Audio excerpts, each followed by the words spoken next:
Ha! Do do do do do do do do do do do do do. Hey! Do do do do do do do do do do do do do. Yeah. Dun dun dun dun dun dun dun dun dun dun dun dun. Ooh, dun dun dun dun dun dun dun dun do do do do do do do do do do. Internet. Yeah, people getting freaked out because I make noises at the beginning of the show, and I gotta change the camera a little bit. There we go. What's up, everybody? How's it going? I'm gonna turn an extra light on today. Let's make ourselves extra bright because it is Friday. Oh, it's Friday. It's Friday, you weirdos, me included. All of us weirdos, we get to have ourselves a luscious little Friday while we hang out here, answer the questions from the Patreon, and do that kind of stuff where we talk about fish and things. Fish and shrimps and plants and stuff. Fish and plants and stuff. Fish and plants and shrimp and stuff. Fish and plants and stuff. Fish and plants and shrimp and stuff. Fish and plants and stuff. Fish and plants and fish and plants. Fish and plants and shrimps. Oh, can you guys tell that I hang out with my baby? I hang out with my baby and we sing songs about stuff like being a baby. Sometimes you're a little peanut baby. You're a little peanut baby up in the sky. You know? That sometimes you gotta sing to your baby, right? Because that's what babies are for. They're almost as good as being a microphone. Right? Maybe? I don't know. Seth Farnham has got to catch the replay because it's time for Dinner Rush. Oh, props to everybody out there in the old service industry. I don't know anybody in the service industry that calls it the service industry, but if you're a chef, prep cook, garde manger, if you're the fry cook, the dishwasher, whatever, shout out to all my brothers and sisters in the old restaurant kitchen. And, you know, the wait staff and those guys too. You know, nothing's wrong with waiters or bartenders or those guys or anything, but they're a different ilk, you know, and the only times I was ever talking to customers, I got to wear a chef coat and be all like, hey, how's it going? Yeah. Everybody back here, we're making your dinner for you. We got your osobuco going. Yeah. I never talked to him in that voice, but you know what I mean. So, but I guess shout out to the bartenders and waiters and waitresses.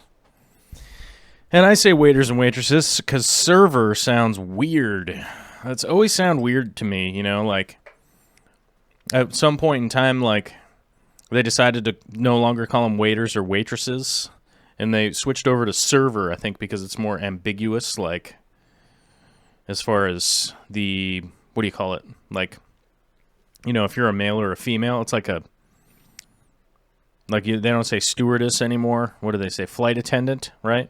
I don't know. The server thing always seems super weird to me because it's so closely related to the word servant, right? And it's like, that's a weird I always thought that was a weird parallel, but maybe that's just me. Oh man, look at me on the broadcast. I'm looking all super red. Man, I should change that a little bit. Let's pop over to the video input here. And let's tone me down a little bit. Let's go a little sepia tone because it's Friday. All right, there we go. Let's tone that coloration down. I look like I'm all beet red and fired up. Like maybe I drank too much coffee today, you guys. We have a brand new coffee maker. I'm very excited to tell you guys that we have a brand new coffee maker. And what's the story behind the brand new coffee maker? Well, I will leave it at that the other one fell into the sink and got water sprayed all over it. And it no longer activated. Like, to activate coffee making, right? It would no longer activate. So Vicky got us a replacement one with more buttons on it and a crazy dial. And yeah, now I'm super confused. I'm not like super confused, but I can't figure out how to turn it back on to just warm the coffee. Like, how do you turn just the burner back on? And of course, like, you guys are going to try and tell me, but I tried all the button configurations today and it didn't work. John Gonzalez has a good point. Should we just go black and white? Should I just go black and white? Should I go monochrome? Hold on, let me get to the video input here. And we shall find the... Whoa. That's the blue button. Oh, here we go. Sorry, wrong button. Let's go to this one. We'll just tune it down here to black and white. We go old-timey. Hey, guys, do you think it's an old-timey jazz spirit finger kind of Friday? Wah, wah, wah, wah, wah. All right, that's too monochrome. All right, there we go. All right, we'll just go like that. But good times, glad to be here. Who was first to the chat today? Big shout out to Mellow Moogle, Gerardo Rivera, and Zach Clark. Ooh, coming in 1, 2, and 3. Digging it. Thanks, everybody, for stopping in. We've got a bunch of members in the chat. And speaking of members, we got a brand new member, Charles W., coming in during the stream. And a big shout out to Dave Dion. He was our number 50th member. Number 50. That's a good, solid, even number. And so shout out to the new members and anybody that is a current member or becomes a member or any of that kind of stuff. I'm going to say this with a little bit of trepidation because I don't want to accidentally let you guys down or not. But my plan is to do the members-only live stream this weekend. Hopefully tomorrow. Tomorrow is Saturday. I don't know what time. I don't know what time that is going to be. It's sort of tentative right now. I'm just trying to figure out tomorrow's schedule. But I was thinking tomorrow, Saturday, the 2nd of March, would be a good time to do it. To be able to just kind of have that intimate members-only stream where you guys can come in and we can kind of just do the Ask Me Anything kind of thing. I'll just kind of let you guys direct the traffic as far as like what goes on, what you want to talk about. We can kind of just get into just about anything, whatever you guys want to talk about. Maybe you have questions about YouTube production. Maybe you have questions about a specific plant that you're really trying to figure out that maybe I don't cover on a regular basis. Maybe you're trying to figure out some kind of breeding thing for your fish, that kind of stuff. Johan's asking, is the membership going to replace Patreon eventually? No, I don't have a plan on replacing Patreon. I really do not. Patreon has been really good to us. We have a lot of people over on Patreon that just that's the whole reason that I'm even able to continue doing this at this point in time. You know, it's the only time, you know, Patreon isn't going away. The membership thing on YouTube was just an added way. If it just maybe it's an easier way for people to support that kind of stuff. Like, you know, it's another avenue that you don't have to like go to another website or sign up for anything that you haven't already signed up for. So it just really is, you know, it's just really another avenue in order to support if you want. You know, it really, you know, I'm trying to figure out like how to balance the two. I'm most likely going to be doing a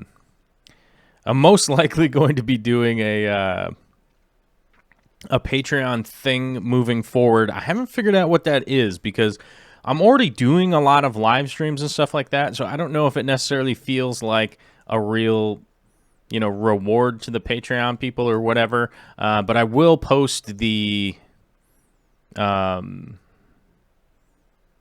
will post the stuff onto Patreon to let you guys know like what's going on. I am trying to figure out like what some kind of reward for being a Patreon would be at this point, but I don't really know. I do kind of post some stuff up on there.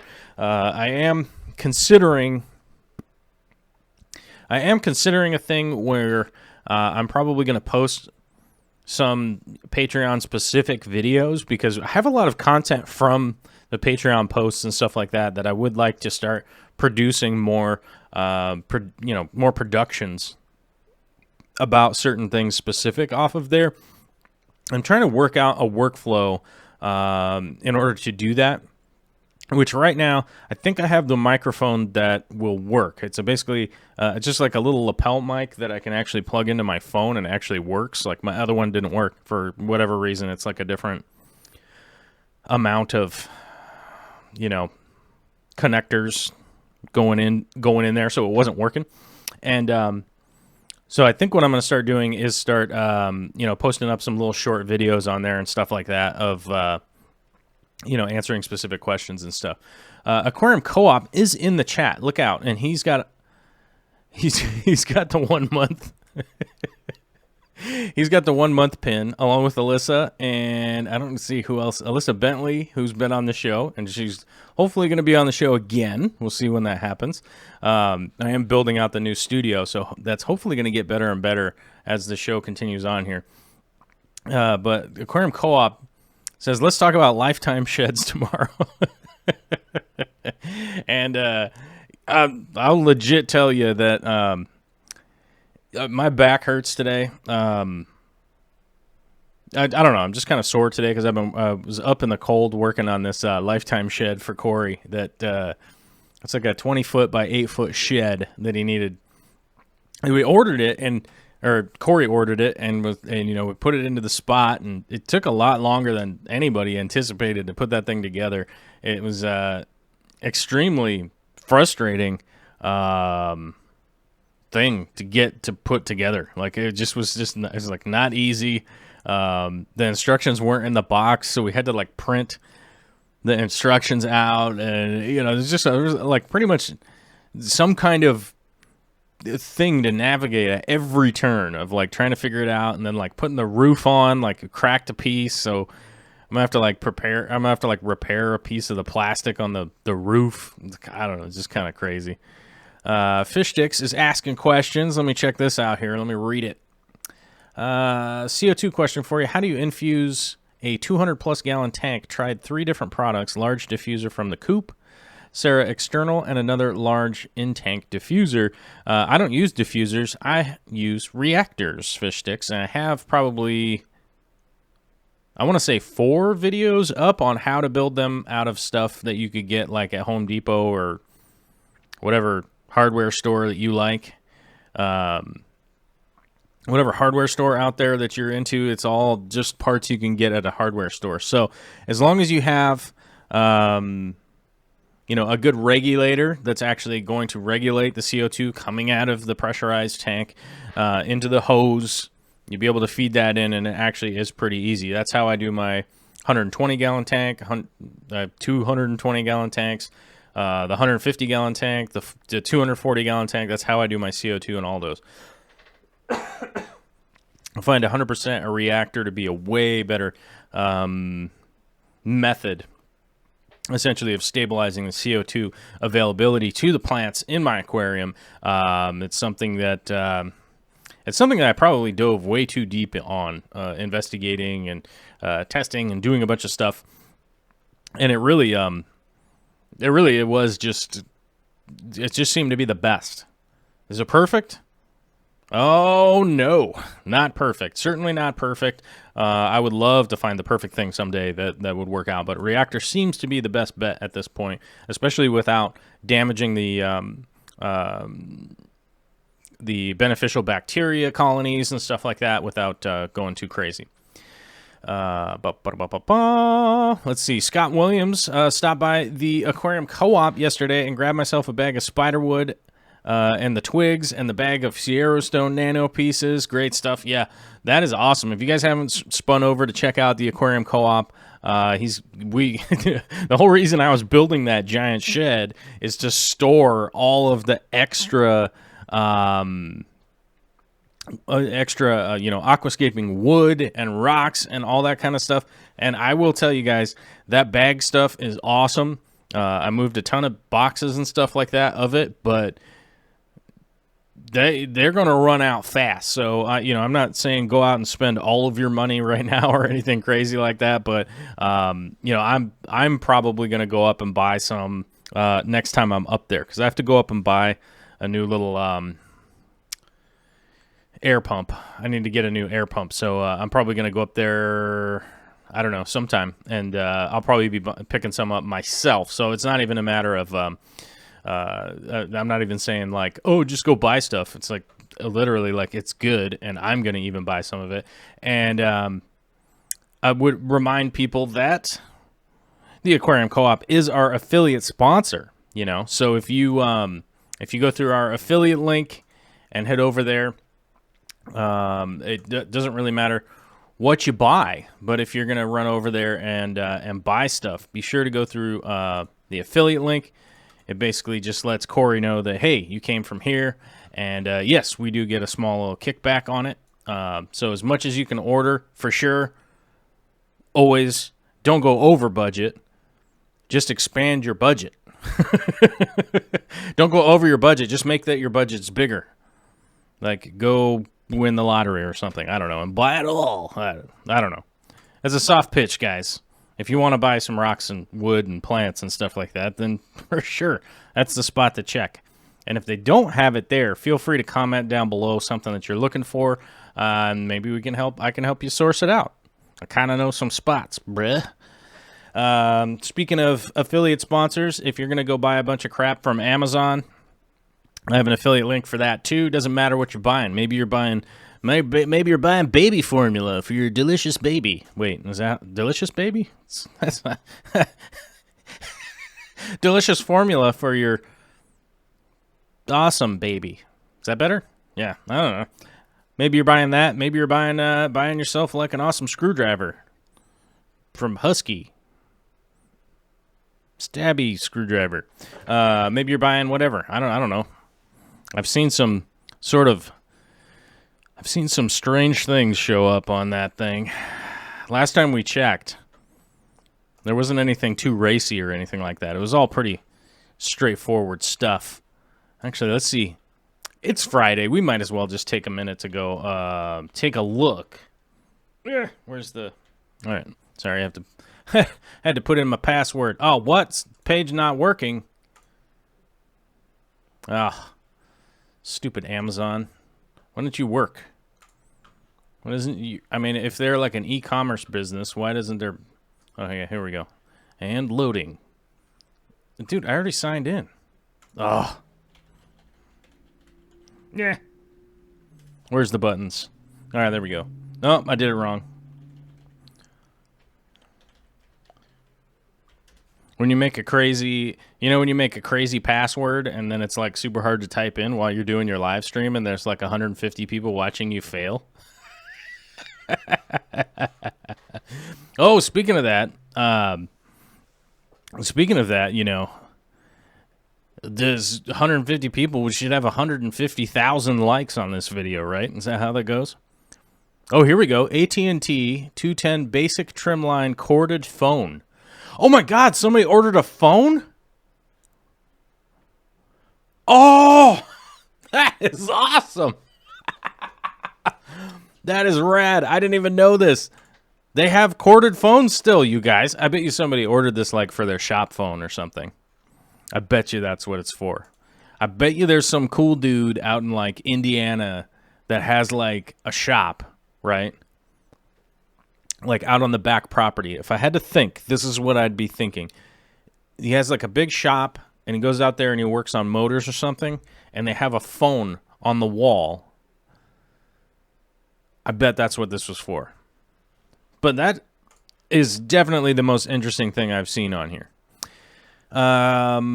Today, as of today, we got to get more. We got to get more results. We got to go to 100 here. We got to go to 100 and let's scroll through here. See, there's a lot of stuff on here that's pretty normal. It's like fish stuff, And by the way, I have no idea who orders this stuff. Just so you guys know, I have no idea who orders what. All I know is that something got ordered. And how many. That's all the information I get. Like how many was ordered and what it is. So, like, and the whole reason for that would be like if let's say I'd sold through my affiliate through Amazon, like let's say I'd sold 1,000 of something, you want to know, and then be like, oh, maybe we should try to sell 1,000 of those. And the way that Amazon works is essentially like the affiliate thing. And the way that affiliate stuff works is that essentially getting the advertising dollar is basically what it comes down to. Is like if the company that's selling the thing doesn't have to pay for advertising up front, they could pay for it on the back end, because like, somebody like me, for instance, going up to the Aquarium Co-op and having used specifically that rock and specifically the driftwood that they got in, and I'm like, oh, those are awesome. I use them. They're in my fish tank right now. I can be like, oh, yeah, buy them if you want. And it's not a hard sell, because I'm like, I'm using them now. But with Amazon, it's a little different, because it doesn't really matter what you order as long as you go through that portal. But the portal does expire, right? So you have to click on the link and it takes you to Amazon. But that'll expire. It could expire really rapidly if you accidentally click on a, advertising thing for some other company or whatever. Yeah. So I think people are kind of confused by it. And I don't know why I'm even telling anybody, but maybe everyone out there is just rolling their eyes like, this idiot's always talking about affiliate links and stuff. Yeah. Yeah. Everybody got bills, right? Anyhow, I'm trying to read through this and see if we got something more interesting than a hardline telephone, because so far that's winning. So far that is the winner.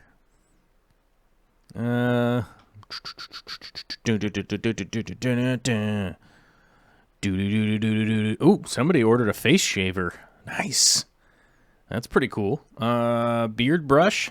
Oh, somebody out there's got a dope beard and ordered a beard brush. That's smart. If you have a good beard, you should get a good beard brush. Not everybody can have a beard like mine that never needs to be combed, but it always just is doing this. I don't know. Except for when I wear my respirator and then my beard gets all messed up. Yeah, I'm not seeing anything else that's super interesting. Sorry, guys. I was hoping there'd be something funny, like maybe something a little like, whoa, somebody's having a wild weekend. But no. Zoom Ed, like Zoom Ed mag clip magnetic suction cups. That sounds like something pretty normal that the fish fam would be ordering from the old Amazon, right? Okay, well, anyhow, let's just get out of talking about this stuff, and let's go to the main focus of the old Friday show. The old Friday show is all about the Patreonizers, the patrons. And just a shout out. The first of the month is the hardest month for me to have a Patreon page, because, we started out yesterday with 294 patrons over on Patreon, and it has already dropped down to 278 as they get processed. So that's a hard math to figure out. 10, 2, 16 have dropped out because of mainly, some people have changed their credit card, they've done this, they've done that, and hey, no hard feelings. I would like for everyone to know it's no hard feelings. If you can't pay anymore, or if you're having problems or anything like that, I ain't mad at you. I'm certainly not mad at you, but I'm just expressing that it is a little bit difficult to deal with on the first of the month when it's like, oh man, it went down by a whole lot. And, so you just got to stay positive. Because we do have new members today, and that's cool too. Yes. Like Dave and Charles. Dave and Charlie. Wait, has Rumbus changed his name? Oh, Lordy Pelletrelle. I don't know how to say that, but we got a 1753 super chat from Pelletrelle, which he's got the same avatar as Rumbus, so I'm a little bit confused because I think that's Rumbus, but he's changed his name. He's changed his name. He's tricking everybody. He's trying to pull the old wool right over everybody's eyes, and that's all right.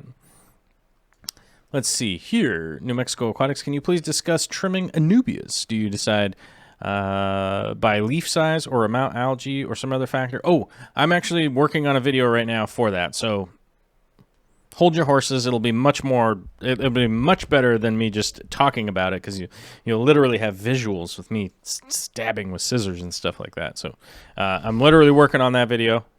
So I'm not trying to say I'm not going to answer that question. I'm trying to say I have a better version coming. So Justin Woody says, anyone know where to get cool crypts like flamingo or something? There's not a lot of places to get crypt flamingo. There just really isn't. It is fairly difficult to find. But your best bet is always going to be other fish keepers. 100%. 100% hands down. Other fish keepers is like the first stop for plants. That's where you should be going. Local fish club, maybe people you know on Facebook. Maybe you know some guy down in... maybe you know somebody down in California or something. I don't know. The internet. You want to find other fish keepers, plant keepers, stuff like that. That's who you want to contact. That's going to be the best deal. It's going to be the best quality. Maybe shipping might be a problem, but I'm sure you could figure it out, that kind of stuff. The second stop. Obviously, the Aquarium Co-op, duh. Just kidding. But yes, the Aquarium Co-op does have stuff, but they're not going to have that super rare stuff that you're looking for, because the Aquarium Co-op their focus is essentially helping people with basically the highest return on your investment, I guess, would be a kind of a way to put it. Helping out the starter, helping out with easier stuff, right? Things that, I think that's how you kind of put it. Is that like I don't know. I'm not really the sales guy for the Aquarium Co-op, so I don't really know anything. Ask Randy how to explain it. But basically, a lot of the plants that are there are going to be, the stuff that most everybody, if you kind of follow the steps, you're going to have success, right? You're not looking at stuff that needs, a billion CO2 and a billion light and a billion this and a billion that, right? So... that's going to be that kind of stuff. Stop in there. But, and I know he has, I think he has like 4 kinds of crypts. So if you don't have, I think he has Wendetii, I think he has Lucens, I think he has,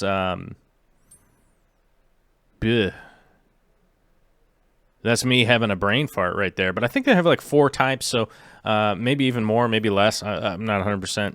I don't run the warehouse or nothing. I just help set up the systems. Then I'm like, see you guys later. And then I go hang out in traffic forever. In the darkness and listen to Journey. Journey was on the radio yesterday, which is kind of apropos because I was listening to Joe Rogan yesterday, and David Lee Roth was on there. And they were talking about the replacement singer from Journey, and I was like, oh, I guess that makes sense that the radio would play Journey on the way home after hearing that. Because the robots are in charge now, and they know what's happening, right? Skynet's real. Dwayne Perry says, eBay has Pink Flamingo, Pink Panther Crypts. I have them, but I don't have any to spare right now. Yeah, it's kind of one of those things. It's going to be fairly difficult to run into a lot of the more rare crypts. And one of the big reasons for that, the Cryptocorini that is considered more rare, is they don't replicate as quickly as the other ones. That's definitely one of the things to take into consideration with why they're more difficult, to come across and whatnot. Dolly Vigil is asking, Joel, is there a Nano Crypt? Yes, there's a Cryptocorini that grows quite small. Oh, crap. Well, Crypt Parva grows really small. You can make a little carpet out of it, although I never had great success with doing that. I have had it spread out and look like a cool carpet, and then I'm like fighting algae nonstop, so I don't necessarily recommend people to go that route. Like Glossostigma would be a much better carpet. That is way better to and I think more aesthetically pleasing, and way better to be able to maintain long term. hold on. I do know I have some Crypt notes in here. I'm having a brain fart on the name of it. I think that's it. That might be it. No, that's not it. Hold on to your pants while I look through my notes. I got some notes in my phone. What do we got here? Come on now. Oh, there we go. Cryptocorini notes. Hold on. So Jacobsonii is a good one, which will grow actually pretty small. Yeah, Jacobsonii pink is the one that you're looking for. Jacobsonii pink. Like that. So you could look up that one. That one actually is really, really cool for a nano tank. Grows pretty small, bright red. It doesn't elevate very much, so it will kind of stay nice and low. I have some in the front of my the Shadow Panda tank. So the Shadow Panda tank, that is 120 gallon. It's off on the left-hand side. I wonder if I have any of it in the video here. Let's switch over to this scene here. And let's activate the arrow. Hold on. Let's see if we can't get to the other side of the tank. Oh, there might be some right there. You might be able to peek it. You might be able to peek at it. It's right down here, down there. Right down there in the corner. And I haven't made a video about it yet because it was a long time since I had it. And I've been kind of going through the process of making sure any of my own mental information is true or not. I don't know if you guys know that about me, but I might get something in and I might make a video about something when I get it in, but I don't try to go super in depth into, you know, the characteristics or taking care of it or any of that kind of stuff. If like, especially if I'm new to a plant, I like to mess with it.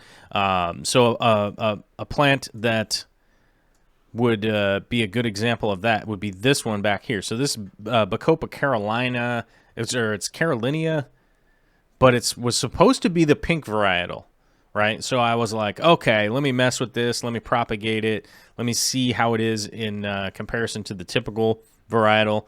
And it turns out I don't think this is anything different than Bacopa Carolinia. It just is that, and just happens to get a little bit red when it gets up close to the light. So I don't think that I was necessarily scammed or anything like that. I definitely did get a plant because there it is. But I think I was kind of sold a little, you know, a bill of goods or whatever. You know what I mean? Like, oh, this is fancier than you think. But it just wasn't all that schnazzy, right? I think it's just the standard varietal. And that video will be coming out fairly soon too. As you guys can tell, I'm trying to escalate my video production schedule and whatnot. It has proven to be pretty difficult with the new baby and everything. So we'll see how it goes. We shall continue moving forward. Let me check with the chat here in case I screwed something up, and you guys will let me know if I did, right? You'd be like, hey man, don't say dumb stuff. And I'll be like, you're right, I won't. Terry's Tropical Tank says, I know you wouldn't, but if you did DIY your own light with 5500K lights, what color would you make the reflector? What a lot of people don't pick up on is that I have DIY'd all of these things. You know what I mean? Over the years. I definitely have DIY'd that. I'm going to move this a little bit. There we go. That's kind of cooler looking, right? Does that look better? Yeah, I think that looks better. I have DIY'd this stuff. I've DIY'd my own lights. I've DIY'd my own pumps, filters, filtration, what else? Tanks, stands. Of course, I still build stands. Let me think here. We DIY'd an air pump out of an old manifold pump. I've done DIY on canister filters. I've done K1 filters. I've done DIY on lights in a million different incarnations. A million is wrong. I'm just using that as it's a lot. I definitely kept trying to find the cheaper way. I kept trying to find the more DIY way. I kept trying to, if you guys remember, like DIY LED, those kinds of stuff. It's not that good of a deal. It's not that good of a deal. It's just not going to work out long term. It's not, and it's probably not going to save people money, which is, I would say, 90 times out of 100, the people going into it are trying to save money. And if that's their goal, I just trying to give people advice that it's not going to work out that well. I wish it would. Opossum Scott says episode 796 should be on how to floss your tank. He'll be flossing it. I'll be flossing, bruh. I'll be flossing. I would remind people out there, yes, brush your teeth, brush your fish tank. It's the best way to clean both things. Your teeth and your tank. Both need cleaning. And you're the person for the job. Unless you have like a nurse that cleans your tank for you.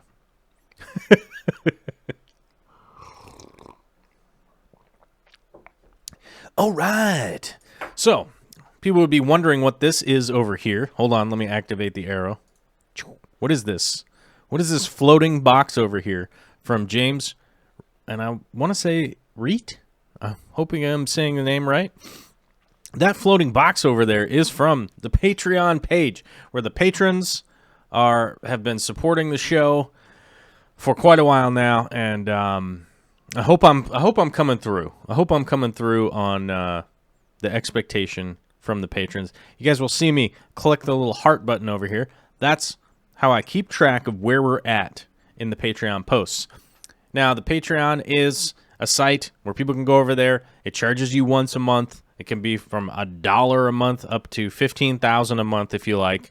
By the way, if there's somebody out there that wants to sponsor the show at $15,000 a month, please send me an email before just activating that. Because there might be a better solution. I don't know. But that's as high as it'll let me put the top tier. Because I just went all the way to the top. But yeah, if there is some Jeff Bezos type character or something out there that's like, just check me out, I'm a baller, just shoot me an email, joel@darkstararts.com, and we'll figure out what your deal is. I mean, even if you are, whatever. If you're at something super crazy amount of money, then just email me first. We'll figure it out. But James Reet sent in, one of the cool things about the Patreon, which I forgot to mention, is that we have a community page there. We're building a little bit of a community, and we're doing what we can to kind of bring people together, to share some of our experience. And one of the things about it is there's a community tab. You can post pictures and that kind of stuff, ask questions if you have questions. And here's a perfect question from James Reet. It says, any advice on removing algae/debris from water Sprite? I've tried ram's horn snails and a mono shrimp, and ram's horn snails are going to be helpful for certain things. They're going to cruise around and clean up detritus, and I would definitely recommend ram's horn snails. So I would continue on that. They will keep breeding, and they will keep eating and stuff. So great way to go about it. A mono shrimp will clean a little bit of algae and that kind of stuff, but I definitely never recommend them as some kind of, solution for, any kind of algae cleanup or anything like that. They just are a little shrimp. They just are a little shrimp. They just aren't going to be able to do the kind of work that us humans are with our gigantic hands when we get super close to the camera. Hoi, super giant algae cleaning toothbrush hands. So I definitely recommend, first and foremost, get in there and do a little bit of cleaning. Check your water. See what's going on with your water. This light brown algae like this is typically a sign of a lot of silicate in your water, which is you know, it's commonplace in aquariums to have a little bit of silicate come in from time to time and things like that. Water Sprite with the older leaves like this, typically what I would do is I would trim them off. You can see how much new growth is going on in here, and it's bright green versus the older stuff that is getting algae and stuff on it. I would certainly trim the old stuff off. Water Sprite will grow rapidly fast. It may not feel like it. It may not feel like it when you're staring at it and you're going like, oh, it's, you know, it's only this big. Hey, yeah, it's not growing. You know, I can't see it growing. Trust me. If you got a little bit of light in there and a little bit of fertilizer in there, Water Sprite will go buck wild and outgrow your tank. It really will. No joke. So trim it back for sure and encourage some of that new growth. From the picture here, it looks like there is a little bit of something going on in your water, like a little haze to it or something like that. So I would kind of keep working on your water changes and get your balance going on in this tank. And that is probably going to be your best friend at this point. It looks like you have some pretty decent substrate down here. It looks like fluorite or something like that, which could be a part of the source of the silicates. But if you have silicates, don't get super stressed out. A little bit of water changes, a little bit of plant growth, that kind of stuff will knock that stuff down, and it will eventually just wear itself out. Oh my, we have a super chat.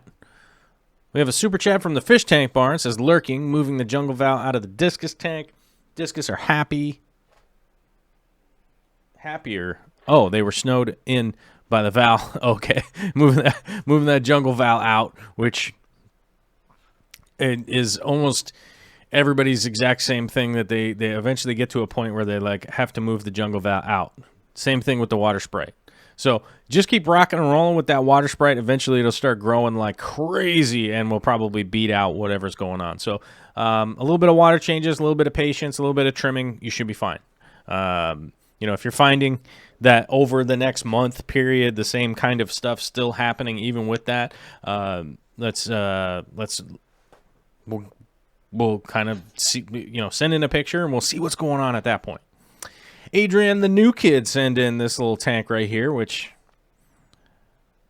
I have to say, mad respect. I like it. I like the setup. This looks good. Somebody's been working.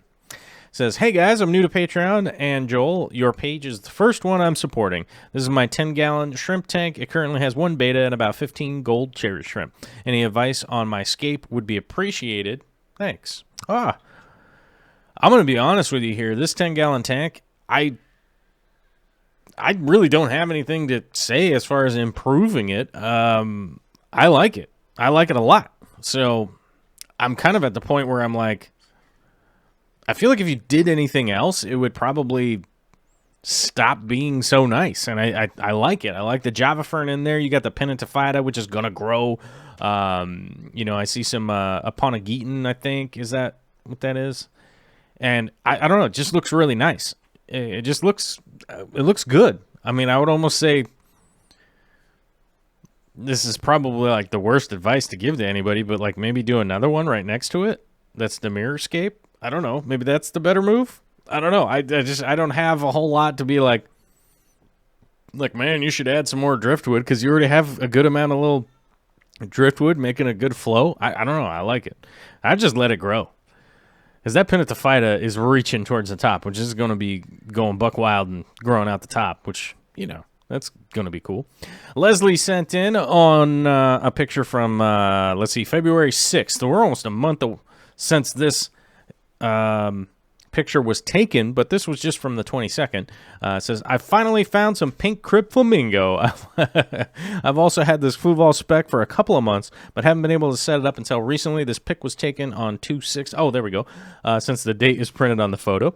I'm currently battling algae in it now, but the Crypt flamingo is thriving recently. New tanks can be exhausting, but it's so rewarding to see the hard work pay off once it all gets leveled out.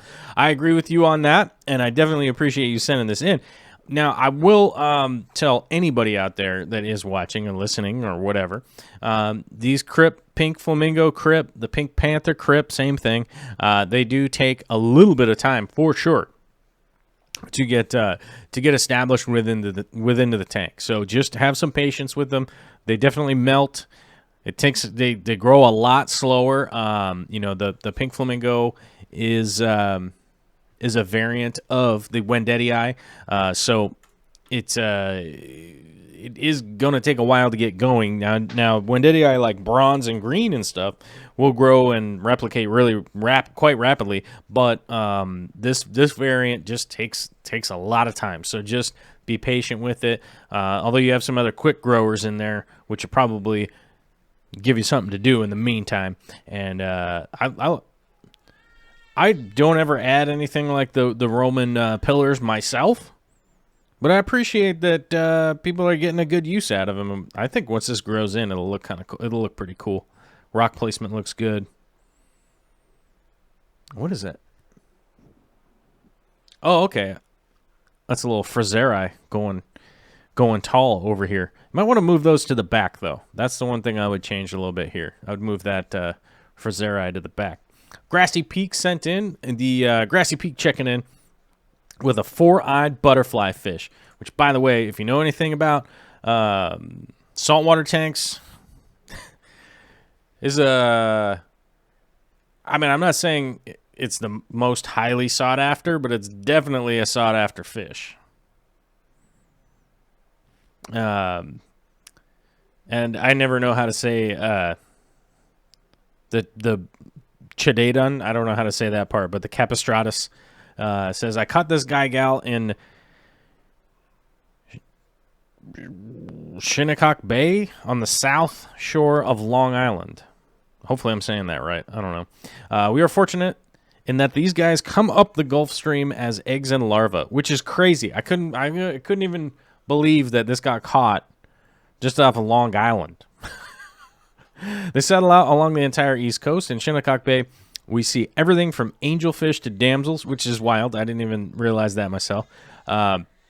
Most of them die in the bay in the cold when the cold weather arrives. I've had this butterfly on my reef, not recommended, since the summer of 2015. He/she is definitely not reef safe, so I've adjusted the corals that I keep. I don't recommend this fish unless you catch them as post-larval babies and put them directly into the reef setup. As a rule, the adults fail to thrive in captivity. The post-larval babies are extremely delicate and cannot handle quarantine unless there's a significant live rock available.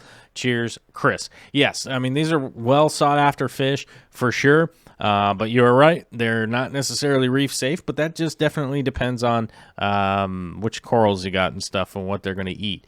But definitely a beautiful fish, and it's crazy that you just caught this thing off the coast of Long Island, which it just goes to show you, like, you know, properly I'm not saying that this was released by somebody who was keeping them or whatever, but it just gives you an idea that, like, a tropical coral fish can make it, or a tropical saltwater fish can make it all the way north to Long Island.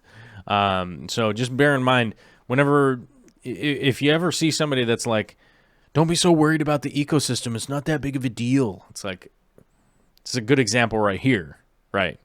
That we do have to remember that kind of stuff. Like, we are affecting the ecosystem. We gotta be aware. You know, if you have a fish, you're trying to get rid of it, you have to get rid of it the right way. I'm not saying that that's what happened there, but it's pretty cool. Either way. You know what I mean. You get what I'm saying? Just be safe out there, kids. M. Howie 9, Mr. Mike Howie. Oh, my shoulder is killing me.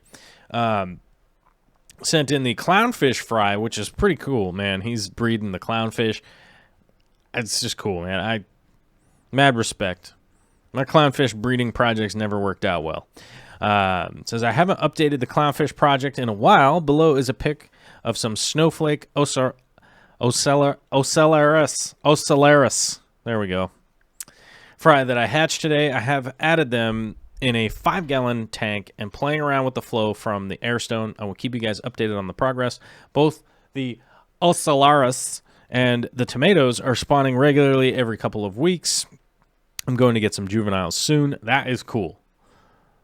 That is super cool. And as a follow-up, Terry's Tropical Tank says the lionfish are a prime example. Yeah, so the lion, if you guys don't know, lionfish are just destroying the eastern seaboard. And lionfish aren't even supposed to be in that part of the ocean, and they're just breeding like crazy out there. So eat lionfish if you're on the East Coast. You know what I mean.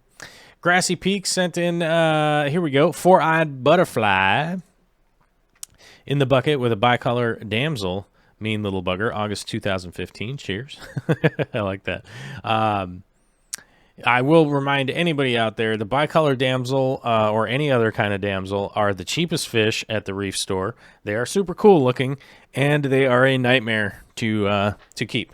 They will eat all of your expensive stuff. They will harass all of your expensive fish. They don't care. They don't care about nothing. They're like what is that? The honey badger. They're like honey badgers, you know? They just don't care. And they will just destroy your tank. They're the worst fish. Get a tank that has nothing in it and put them in there so that they can just have a bunch of them in there raging around and being all angry. Grassy Peak sent in the high black Picasso pair. Fingers crossed. Ah, man, I hope that these pair up. I tell you, having gone to Reef Works last weekend, kind of, getting excited about clownfish again. I'm thinking I might, I don't know. I don't know what I'm thinking. I might get some clownfish, but it's probably not a great idea. I don't know. Big D Smoke sent this in. It's got a post here. He's wondering if anybody knows what this fish is. This fish right here. Yes, it is basically a giant pleco, pretty much. And it's a post from a different YouTube channel. So I'm going to scroll past it, though, just because my own vanity. Jacob Swampy Berger snapped a picture of yours truly at the old Reef Works. He'd say he left before I had a chance to say hi to Joel, but got a good shot of him walking away with some polyps. Yes, I got some green star polyps. Well, Vicky did. Vicky got some green star polyps, a flower anemone, and a bubble tip anemone, which has just been hiding since we got him. So I don't know. Might have been a bad investment, but not the worst investment. Adrian, the new kid, sent in some hardscape. Where does everyone get their hardscape online? Not searching for any specific rock or wood. Just one a variety. Jay Swift sent in. Aquarium Co-op does cool little things like curate hardscape and take a photo of them next to a ruler. That way you know exactly what you see is what you get, is what it's commonly referred to. Just to bring it up again, spin over to the Aquarium Co-op. I don't know if I still have the link. Do I have the link? Yeah, that might be the link. Yeah. And they got a ton of new hardscape. So now is the time to strike. Now is the time to strike over there and get some new hardscape, because giant container of it came in. And, we like to support our locals, right? Our local yokels. Jason Rayburn sent in, so I wasn't quite sure what my first post would be. Pictures of my fish room progress? Shots of my DIY projects? No, I think it should be this. A little less than a year ago, shortly before my daughter was born, I was shown the wonders that dwell within the aquarium hobby. To be honest, the mechanics and systems were the initial draw, but then I learned of aquascaping, and then all the different fish come into play. It was a parade of new, amazing knowledge, and I love to learn and create in all aspects. So down the rabbit hole, I happily tumbled. This tank was given to me by a friend who was moving and couldn't take it with him, and he dropped it off after my daughter was born. Originally, it contained 2 ember tetras, 2 amano shrimp, several miniature Roman columns, and more algae than all the rest combined. This became my first tank. The one that taught me about water parameters, fish compatibility, nitrate poisoning, breeding, and everything else. It was my first attempt at aquascaping as well. It needs to be redone, of course, but the now 9 ember tetras and the army of approximately 25 amano shrimp don't seem to mind the mess. Now, however, it needs to be moved into the fish room, and it will never look quite the same again, so I decided to post it here, warts and all, to immortalize it as much as anything can be on the internet. So with that, I'd like to say hello to you all. And I'm glad to be a part of this community and support that crazy and awesome Joel, and looking forward to seeing what adventures the future holds. That was a long post, my guy. Straight up from old Jason Rayburn. Mad props, my guy. I love it. And I love the backstory on this. That is totally cool, man. And I would say, you know, when I got back into fish tanks, that's probably fairly similar, minus the having a baby and all that kind of stuff. But it sort of was the big similarity there was getting into the systems and starting to understand, you know, how the filtration works, how the bacteria plays with this and that.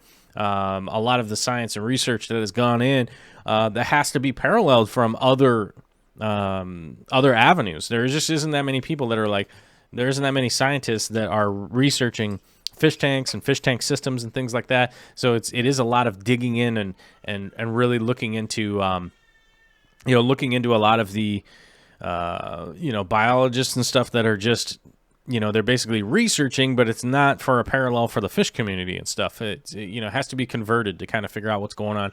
And that stuff is what really got me into it and really got me going. And when I got back in, you know, especially because of the power of the internet, it's like I can find everybody's doctorate paper online, pretty much. Not all of them, but a lot of them are published online. You can find them and read them, find out what's going on.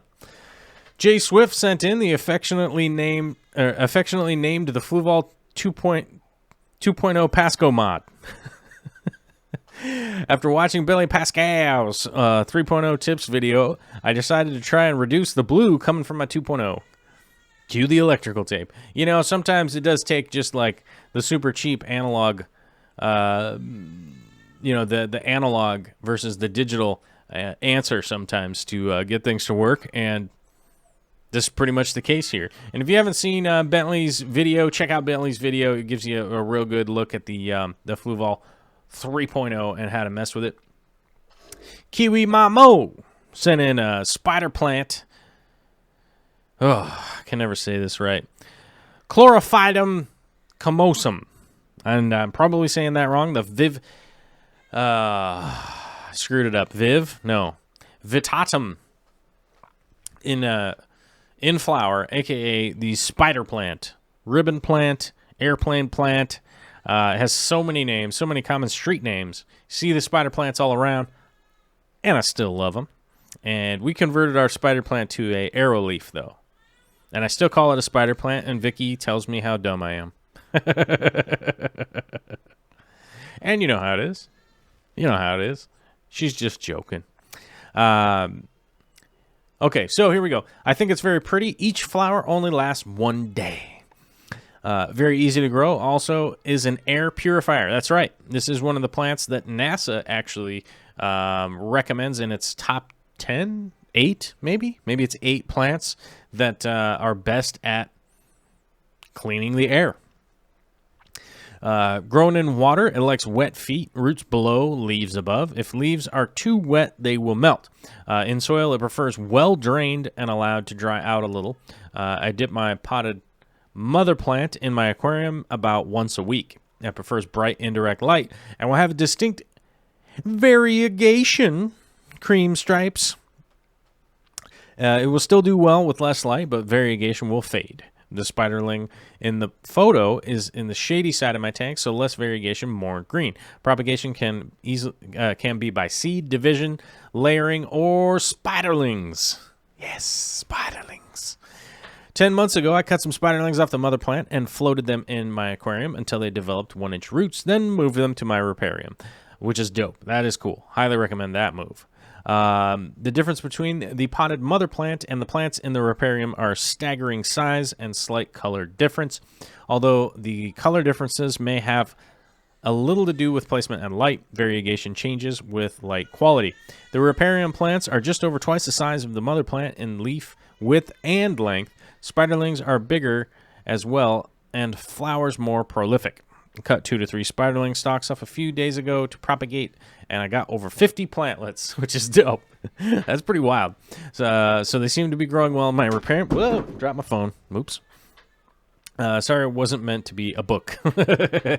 I get it. You know, you start writing about stuff that you really like, and it will get going. I recommend anybody out there to get some spider plants because they are quite rewarding. They're quite a rewarding plant, that is for sure. Fishy Mailman showed up. What's up, my guy? That's one of our producers. He's at the producer level. If you guys don't know, he's one of the guys that's been definitely a huge supporter of the channel and the show, and I appreciate it, and I just wanted to say that. So, yes. Kiwi Mamo sent in, always wondered what the BN Pleco would do if he found snails in his cave. He made a door to keep the Corys out while he was out crafting a snack. That's one disappointed peppered Cory. I don't even know what happened here. I don't even know how you get all the snails to go into the Pleco cave like that and get jammed in there. But it's kind of wild. I like it. Kiwi Mamo also sent in, look what I found today. Yay, 2 Panda Cory fry. They're about 3/4 of a centimeter long. If I saw 2, there may be more. It's heavily planted. Yeah, I think almost always whenever I see a couple of fry, I realize there's a lot more than meets the eye at that point. Oh, we have to do the quick plug right here. Hey, see those people in the chat with the picture of Bob Dobbs and whatnot? Hold on, let me put the chat over here. I'm gonna put the chat window. Dude, I'll put the chat window over here.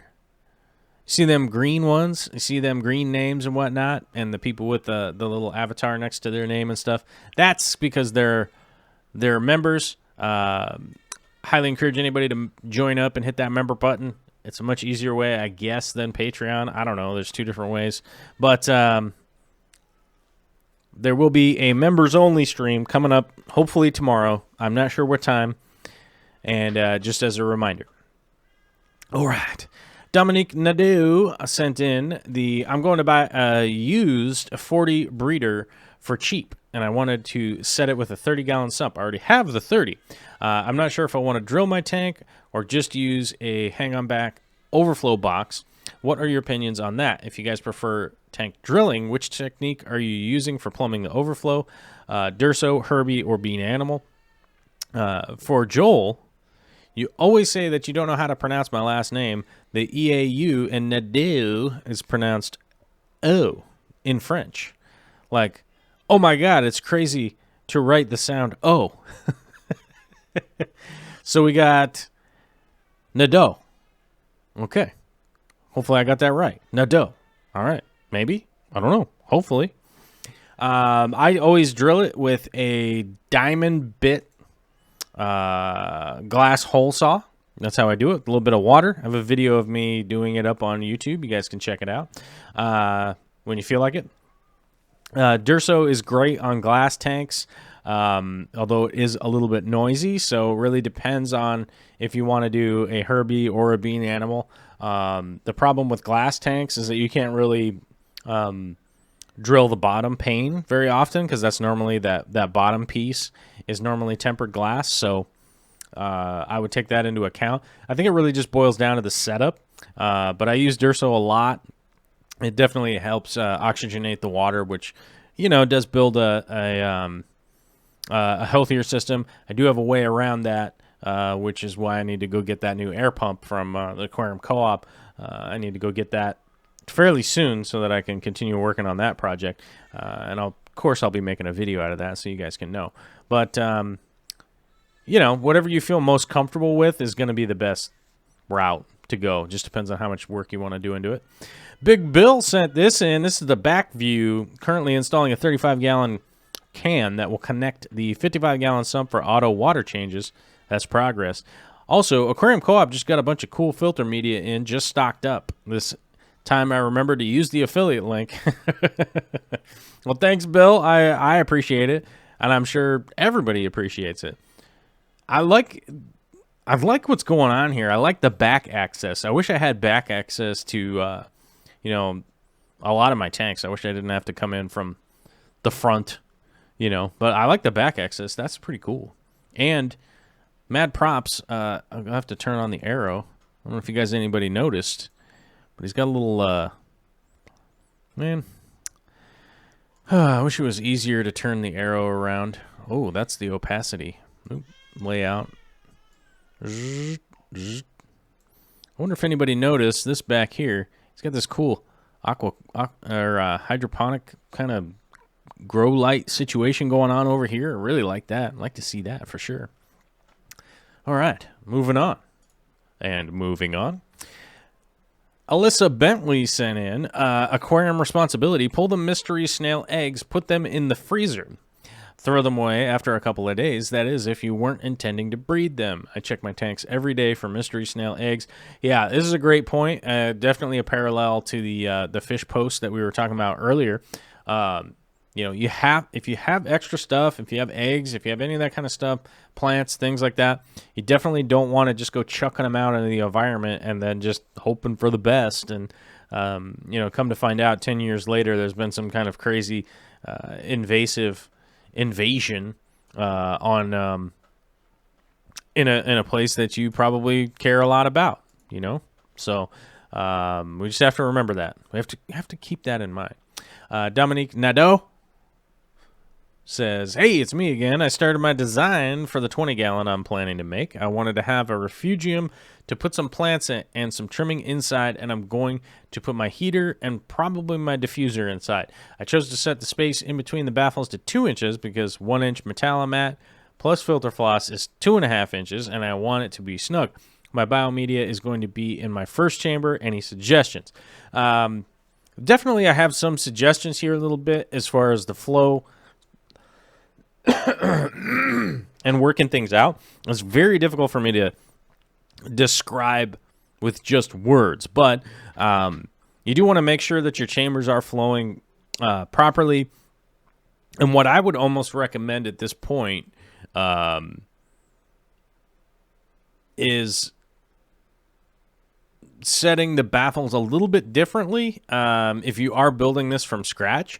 But if you're basically just adding a couple of baffles in to run a basic sump, this is fine.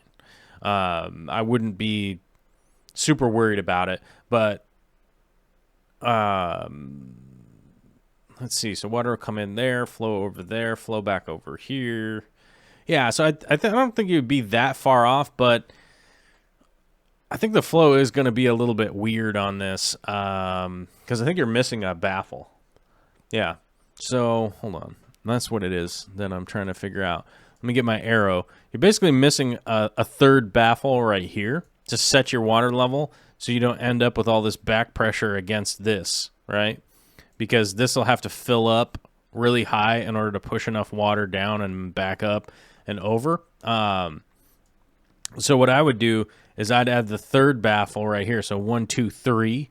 And then this one will like have the teeth in it and stuff so that it'll fill up and then overflow and then go down that route. That's what I do. Oh, my baby is crying and I want to go help her.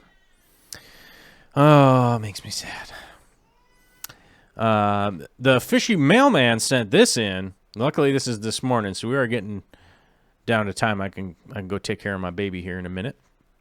The fishy mailman sent in, went to the store last week for a heater, came back with a heater and a Scootin' Fruity Puffer. Have a great Friday show. If I don't make it, I'll catch it on the replay. Oh, man, I dig it. You guys know that I dig the Scootin' Fruity Puffers. I got a couple of them. I hope to get some more. We shall see. We shall see. We shall see. I've got a few of these fish. I really dig in their personality. I have a lot of fun taking care of them, and I hope to get more. And I'm glad that they're really making their way around the fish fam. You know what I mean? The fish fam community is definitely finally getting access to a fish that was super difficult to get your hands on, and it makes me smile every time I get a post from somebody that's like, I got Scootin' Fruity Puffers.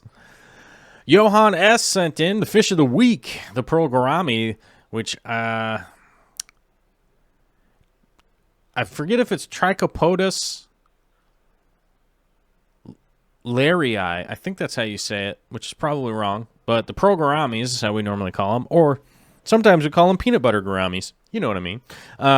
Is a species of gourami native to Southeast Asia. This fish reach about 12 centimeters, a.k.a. 4.7 to 5 inches. The body is brownish and silver color,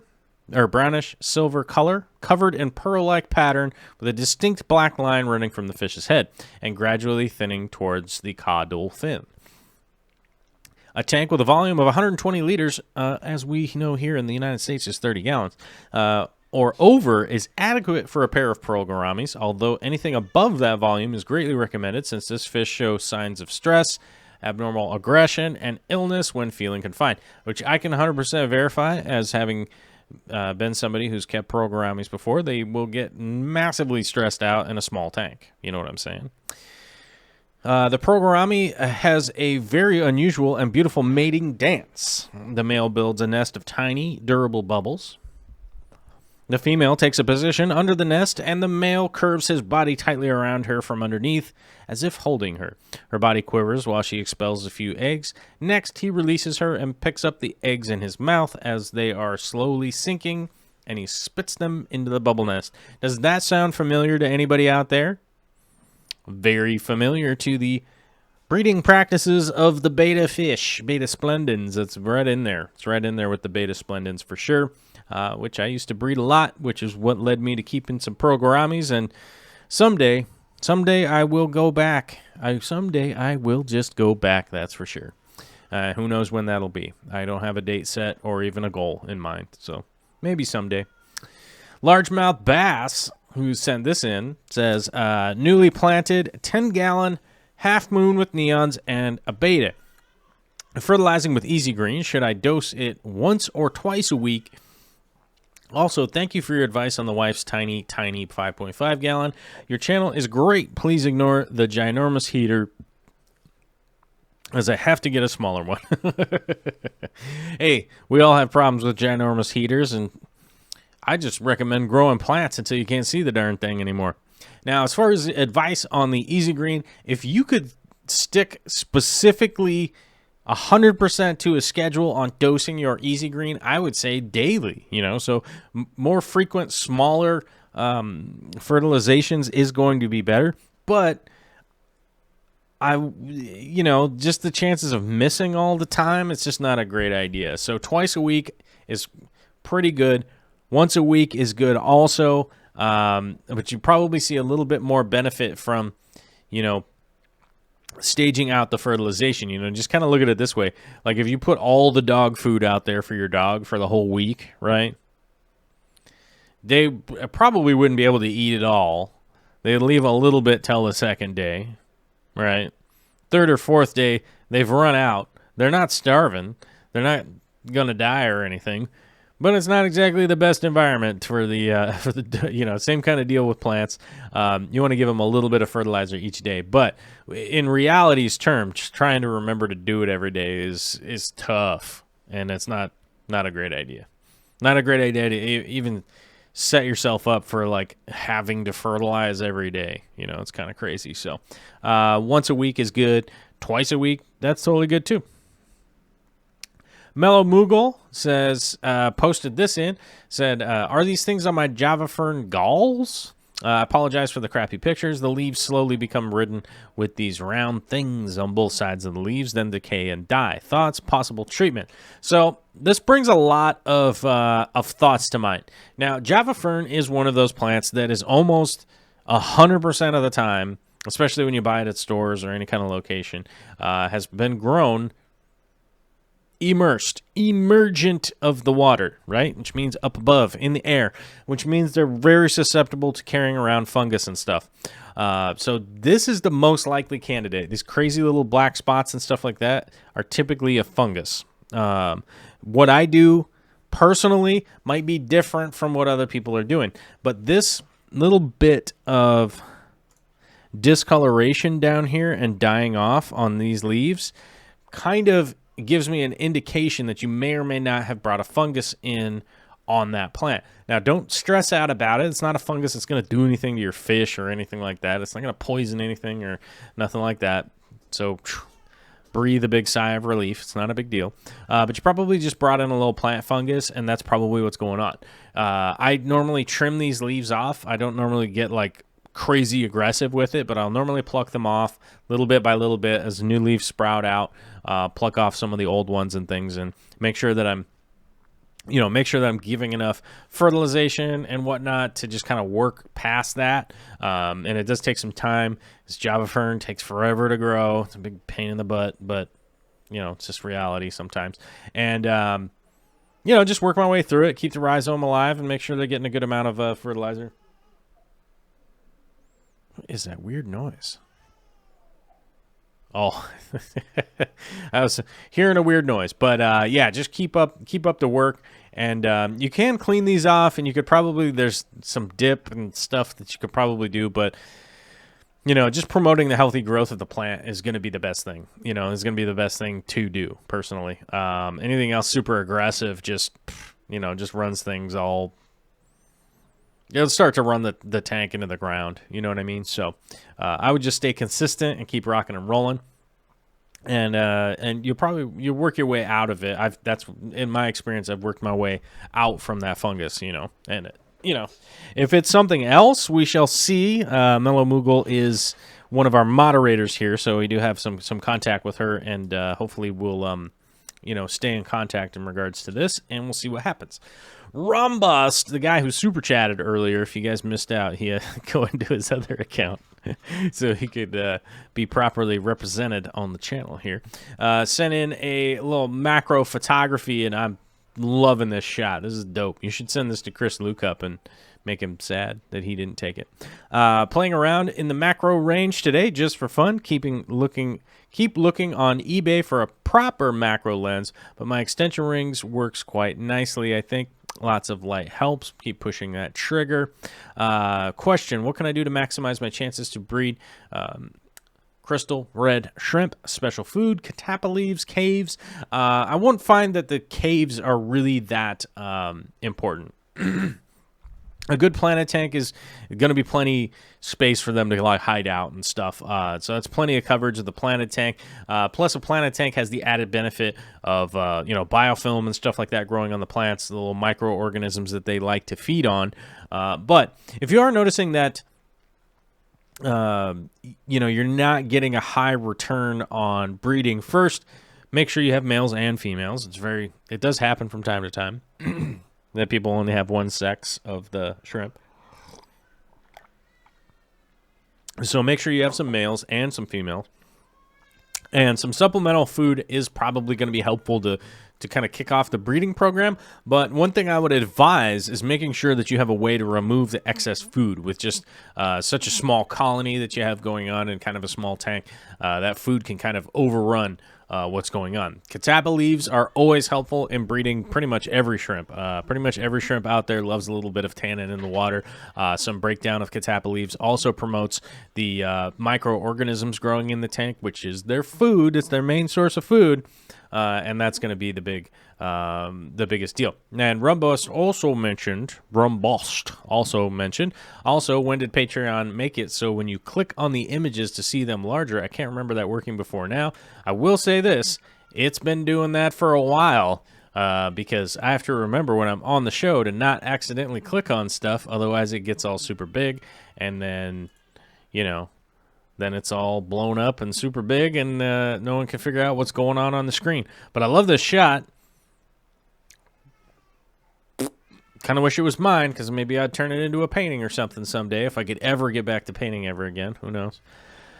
Who knows when that will be? Maybe at some point in time when the Patreon tops some of the goals that we got, and maybe we'll hit some of those goals, and then I'll be able to start making some paintings again.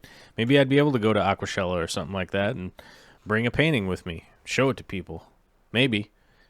Right now, that would be a huge expense of resources at this point, and so I'm staying home. But everybody that's going to Aquashella, sounds like it's going to be fun, so have a good time. I'll be at the AGA, though, and hopefully I'll be at Willamette Valley Aquarium Society in Oregon. If you're anywhere near Oregon, March 16th. So it's like 2 weeks from now. And I might be doing a presentation. I'm not sure. I have to figure out if I have a way to give a presentation. I do have a giant projector that's badass.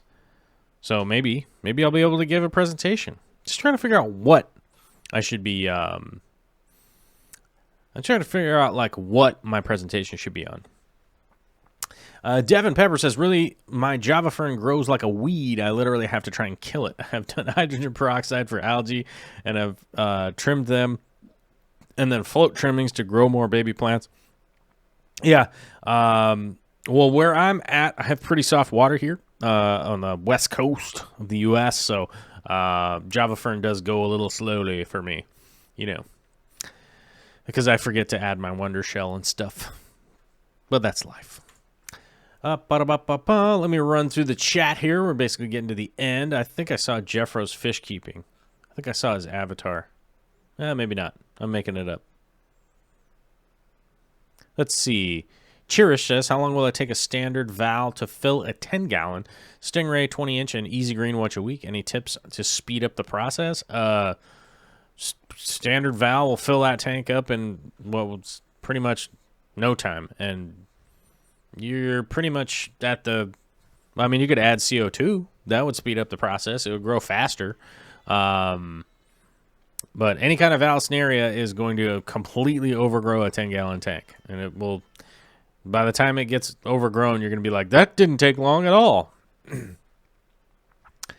Boop, boop, boop, boop, boop. Skirmisher says, playing against Rumbus connection started lagging as soon as Joel started answering my question. Sorry about that. But, all right, we're getting up on to the end of the show. Alexandra Tramonti says, I love building sumps. So, we're coming up on the end of the show, so feel free to become a member. Feel free to become a Patreon. Feel free to do none of that. If you don't want to be a member and if you don't want to be on the Patreon, you don't have to. I do my best to answer your guys' questions and your comments, and, you hit the like button and then you comment on a video, and before you know it, I'm doing my best to answer your question. But a big extra thank you to people that have signed up for the membership, people that signed up for the Patreon. Wouldn't even be possible at this point. It just wouldn't. I'd be laying on the ground just being like, I can't do YouTube anymore. I gotta get out of here, I'd be like, I gotta get that vice president job at that place. Oh. Yeah, unfortunately, that's probably what I'd be doing. I'd probably be, I don't know. I'd probably be a lineman. I think that'd be my guess at this point. That's probably the job I would apply for. Hopefully, I'd be able to be one of the helicopter linemen up on the mountains and work on those. That's the job that I'd probably do. But I wouldn't be able to do YouTube videos or talk to you guys about fish tanks or anything. So, mad props. Thanks, guys. Jesse says he likes my hair. Well, thanks. I like my hair, too. I got a new barber. Same barber shop, different barber lady, and she's a little more aggressive. She's a little more aggressive with my haircut. So, I don't know. She's nice, though. I really like her.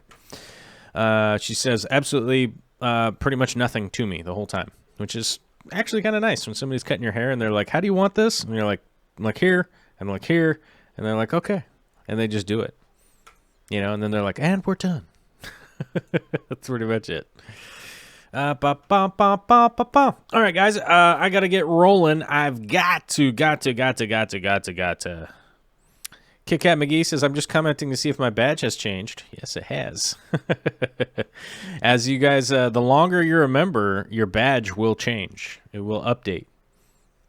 Next month's is going to be pretty good. Next month's badge, I think you guys will be pretty excited for next month's badge. But then you have to be consecutive member, for all those months. So you got to get signed up early and then be all about it. Kit Kat McGee says, shaky cam. That's my desk. It's currently attached to my desk. I know, super unprofessional, but my tripod's right over there, So if I have a guest on, I'm ready to rock. I'm ready to rock if I have a guest on. You know what I mean? So everybody out there, have a great weekend. I love y'all. If it's not great, hopefully it'll get better. Just keep working. Little incremental improvements, you guys. That's what it's all about. We're not about making giant, sweeping, magical changes. That's not how it works. We're all about making little tiny improvements, little step by little step, and we're just going to keep going and going and going and going and going and going and going and going and going. I love you all. Have a fantastic weekend, and I'll talk to you all later.